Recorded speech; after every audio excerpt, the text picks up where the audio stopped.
The mother-in-law war, how my future MIL almost destroyed our wedding. I knew something was wrong the moment Sarah's mother opened the door. The smile on her face didn't reach her eyes, which were sizing me up like I was livestock at an auction. "So you're the famous Jake," she said, extending a perfectly manicured hand. "Sarah has told us so much about you." The emphasis sent a chill down my spine. It was our first meeting, and I desperately wanted to make a good impression. Little did I know this was the beginning of what I now call the 18-month war, a battle for my relationship that would test every ounce of my patience, love, and sanity. Let me back up. I met Sarah at a friend's 4th of July barbecue 2 years ago. She was laughing at something, her head tilted back, sunlight catching in her dark curls. I was mesmerized. 3 beers and one embarrassing attempt at grilling later, I had her number. Our relationship moved quickly. When you know, right? 6 months in, we were inseparable. She was brilliant pediatric surgeon, funny, could quote every line from The Office, and somehow thought my dad jokes were charming. After a year, I proposed on a hiking trip to Yosemite. The way her eyes lit up when I pulled out the ring, man, I'll never forget that. Everything was perfect until we had to tell her mother. Elaine Crawford was what you'd call old money Philadelphia. Their family had some banking fortune from way back, and she'd married a successful surgeon who only amplified their status. Sarah was their only daughter, and Elaine had plans for her. Big plans that apparently didn't include a software engineer from a middle-class family in Ohio. That first dinner at their mansion, yes, actual mansion with columns, was excruciating. Elaine peppered me with questions that seemed innocent but were clearly traps. "So, Jake, which prep school did you attend?" "Actually, I went to public school in Columbus." "Oh, how diverse for you." And later, "Sarah mentioned you work with computers. Is that a temporary position while you pursue your actual career?" "No, I'm a senior software architect. It is my career." "I see. Well, not everyone can be a doctor, I suppose." Sarah squeezed my hand under the table every time, her small way of apologizing. Her father, Robert, seemed decent enough, but was clearly under Elaine's thumb. He mostly nodded and occasionally tried to change the subject when things got too tense. When we announced our engagement over dessert, the temperature in the room dropped about 20 degrees. "But darling," Elaine said, carefully placing her fork down, "you've only known each other a year. And you've been so focused on your residency, don't you think this is rash?" Sarah's spine straightened. "Mom, I'm 28. I know what I want." Elaine's smile tightened. "Of course you do. It's just that Carlton Hughes has been asking about you, and his family has that lovely summer house in the Hamptons." That night, as we drove back to Sarah's apartment, she apologized profusely. "She'll come around," she insisted. "She's just protective." Narrator voice. She did not come around. The first red flag came when Sarah and I visited wedding venues. We'd narrowed it down to a rustic barn outside Philadelphia that we both loved. The day before we were supposed to put down a deposit, the venue owner called. "I'm so sorry, but we've had a cancellation. The Crawford family wedding is no longer happening." "There must be some mistake," I said. "We haven't canceled anything." Oh, Mrs. Crawford was very clear. She said her daughter had changed her mind and would be contacting you. Sarah was livid. "She does this. She's always done this. Acts like she's me or speaks for me." We secured the venue anyway, but it was just the beginning. The next day, Sarah received a text from her mother with inspiration photos for a completely different type of wedding, a formal ballroom affair at the Philadelphia Country Club, where Elaine was on the board. "Just some ideas, darling. Since you're so busy with work, I thought I'd help." Sarah showed me her phone, her hand shaking. This is exactly what happened with med school. She tried to help by sending in applications to schools she wanted me to attend. "Did it work then?" I asked. Sarah's determined smile gave me hope. "No, and it won't work now." A week later, Sarah's phone blew up with messages from her childhood friends, all expressing their concern about her rushed engagement. Each message sounded suspiciously similar, with phrases like "just making sure you're thinking clearly," and "we're here if you need to talk." Sarah confronted her mother, who admitted to having a small gathering, where she might have expressed some reservations about our relationship. She hosted an anti-Jake intervention. Sarah fumed. With people I haven't spoken to in years. We decided to limit what we shared with Elaine. Wedding details would be on a need-to-know basis. Maybe if she felt excluded, she'd back off. Spoiler alert, it made things worse. 3 months into our engagement, I received a LinkedIn message from a recruiter about an amazing opportunity in Seattle, complete opposite side of the country from Sarah's hospital.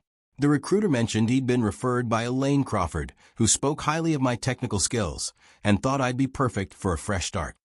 When that didn't work, mysterious issues started plaguing our wedding plans. The caterer called to verify our cancellation. The photographer suddenly had a scheduling conflict. The florist received updated instructions for arrangements we hadn't ordered at triple our budget. Each time, we traced it back to Elaine. Each time, Sarah confronted her. Each time, Elaine had a perfectly reasonable explanation that somehow made us seem paranoid for questioning her. I was just trying to help, sweetheart. You're so busy with your surgeries, and Jake is always working on his little computer projects. The most blatant sabotage came at Sarah's dress fitting. Elaine insisted on attending, claiming it was a mother-daughter tradition. I wasn't there, but according to Sarah's best friend, Megan, Elaine spent the entire session making backhanded comments. White is so traditional. Pity it washes you out, dear. You can always lose 5 pounds before the big day. Are you sure you want something so simple? It looks a bit off the rack. Sarah held firm, choosing a dress she loved. But when they left the boutique, Elaine was already on her phone, calling bridal salons in New York for emergency appointments. That night, Sarah cried in my arms. Maybe we should just elope. Is that what you want? I asked. She wiped her tears. No, I want a real wedding. With our friends. With my dad walking me down the aisle. I just don't know if it's worth this constant battle. Then we fight, I said, with more confidence than I felt. Together. 6 months before the wedding, Elaine changed tactics. If she couldn't stop the wedding, she would take it over completely. She presented us with a revised guest list that included 150 people we'd never met, colleagues of her husband, country club friends, business associates. Mom, our venue only holds 120 people, and we've already finalized our list, Sarah explained. Oh, but the country club can accommodate 300 easily, Elaine countered. I've taken the liberty of putting a hold on it for your date. Sarah's voice was steady but cold. We're getting married at the barn, with our 80 guests. If you want to host a separate party for your friends, that's your business. Elaine's face hardened. I'm just trying to give you the wedding you deserve. No, Sarah replied. You're trying to give me the wedding you want. That night, Sarah received a text from her father. She's not taking this well. Maybe compromise a little? Sarah showed me the message, her expression resolute. No more compromises. For months before the wedding, the real bombshell dropped. We were at Sunday dinner with Sarah's parents, a tense monthly obligation. Elaine was being suspiciously pleasant, asking about my job, complimenting Sarah's hair. Over dessert, she delicately dabbed her lips with a napkin and said, I've been thinking about your housing situation. Sarah tensed beside me. That apartment is fine for now, but when you start a family, you'll need more space. Robert and I would like to help you with a down payment on a house. In the Philadelphia area, of course. Before we could respond, she continued, we found several suitable properties in our neighborhood. The schools are excellent. I knew this was no casual offer. It was a strategic move. Financial leverage dressed up as generosity. Sarah squeezed my hand under the table. That's very generous, Mom.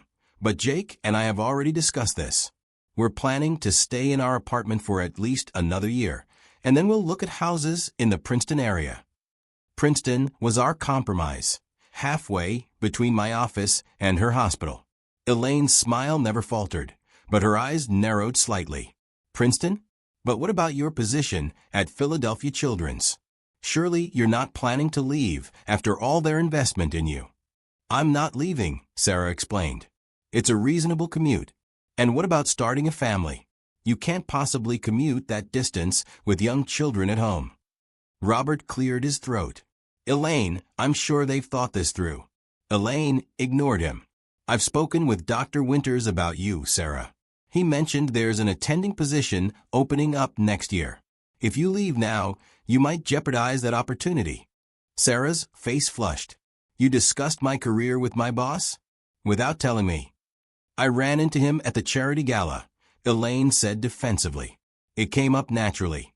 Nothing about this is natural, Mom. You're interfering in my life, my career, my relationship. I'm trying to protect you. Elaine snapped, her composure finally cracking.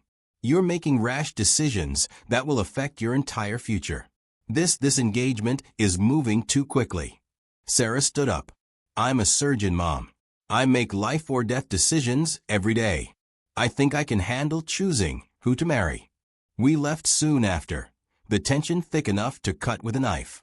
In the car, Sarah was quiet for a long time. Finally, she said, She's never going to stop, is she? I took her hand. Probably not. The question is, can we handle it? Sarah stared out the window. I don't know anymore.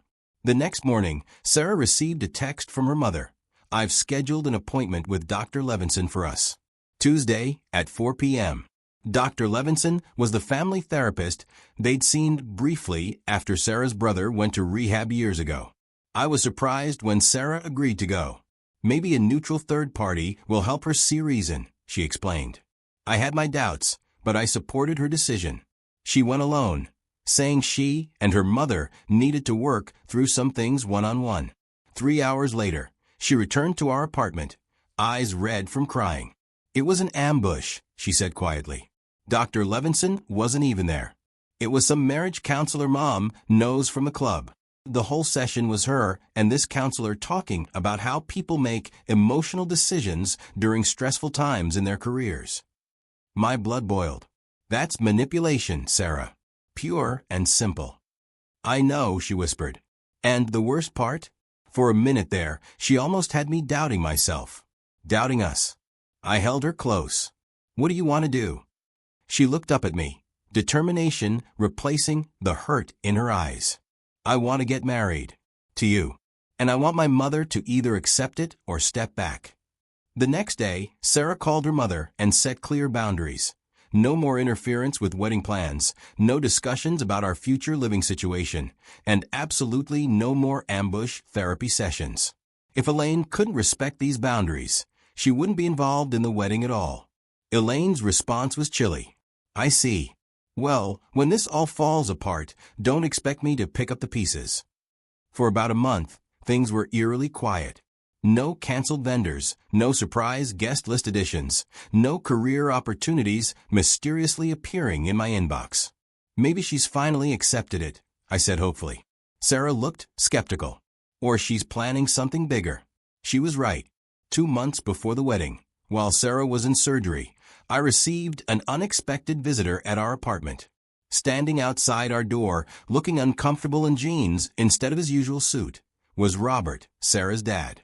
Can we talk? He asked, glancing nervously down the hallway, as if afraid of being followed. Over coffee, he revealed why Elaine was so adamantly opposed to our marriage. It's not you personally, Jake, he explained, looking genuinely apologetic. Though she would prefer someone from our social circle. Then what is it? He sighed heavily. Elaine had Sarah's life mapped out since before she was born. Top schools, prestigious career, marriage to someone from the right family. It was all part of her plan. But it's more than just status. He looked down at his cup.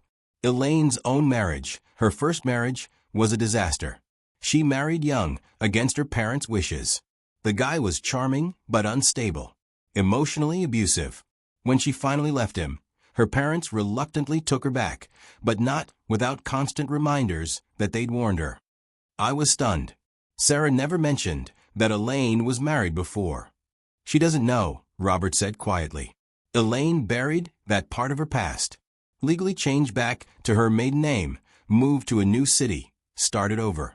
She's terrified of Sarah making what she sees as the same mistake, following her heart instead of her head. But that's not fair, I protested. I'm not some abusive jerk. I love Sarah.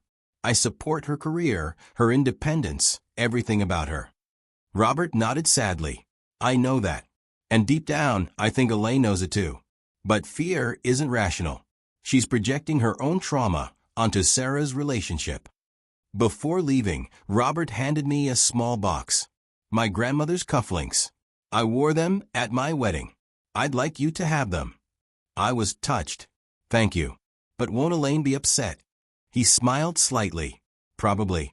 But it's time I stopped being a spectator in my own family.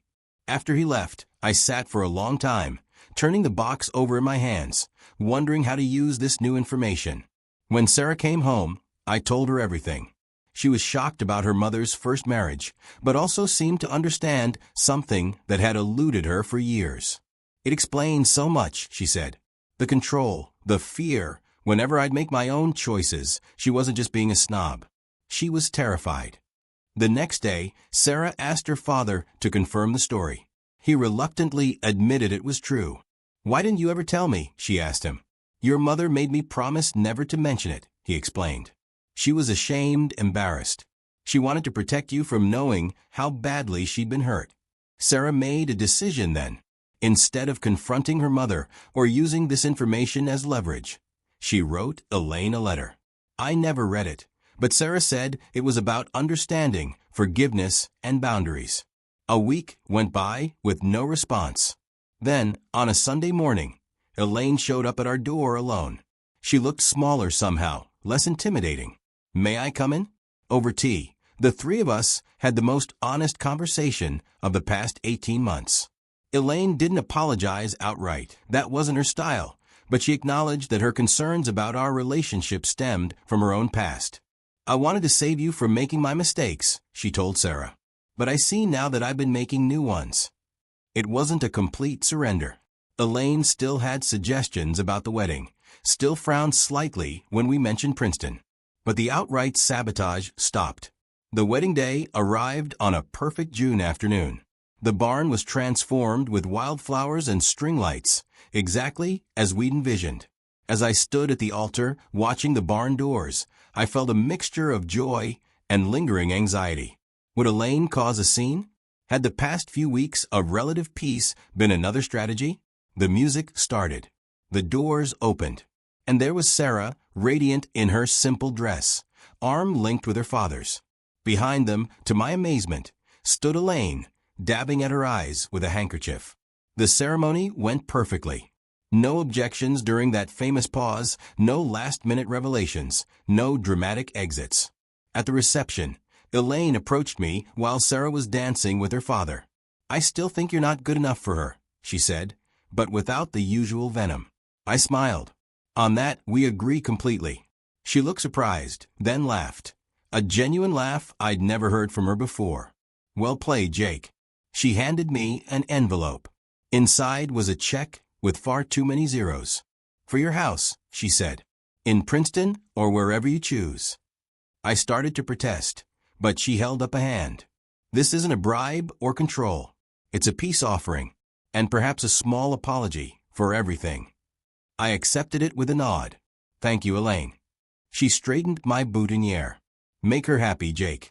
That's all I've ever wanted, even if my methods were flawed. I promise, I said.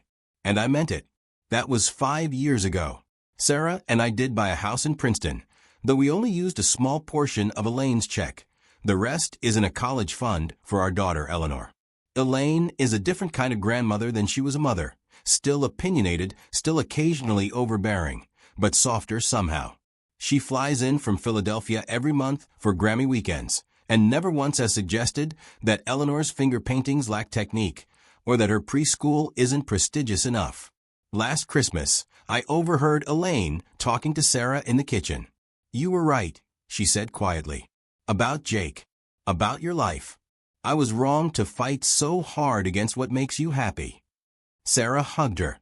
You were scared. I understand that now. Yes, Elaine admitted. But fear is a poor excuse for trying to control someone you love. Later, as we were cleaning up after dinner, Elaine cornered me by the dishwasher. You know, she said, swirling her wine, Carlton Hughes got divorced last year. Nasty scandal with his secretary. I tensed, old defensive habits kicking in. She smiled and patted my arm. Just thought you'd like to know you were the better choice after all. Coming from Elaine, that was practically a declaration of love. Sometimes I think about how close we came to giving up, not on each other, but on the possibility of having a real relationship with Sarah's family. It would have been easier to elope, to move across the country, to write Elaine off as a monster. But the harder path, understanding her fears, setting boundaries while leaving the door open for change, led to something I never expected. A mother-in-law who, while still occasionally driving me crazy, has become an ally rather than an enemy. As Sarah likes to say, the best victories aren't the ones where someone loses. They're the ones where everyone finds a way to win. The end.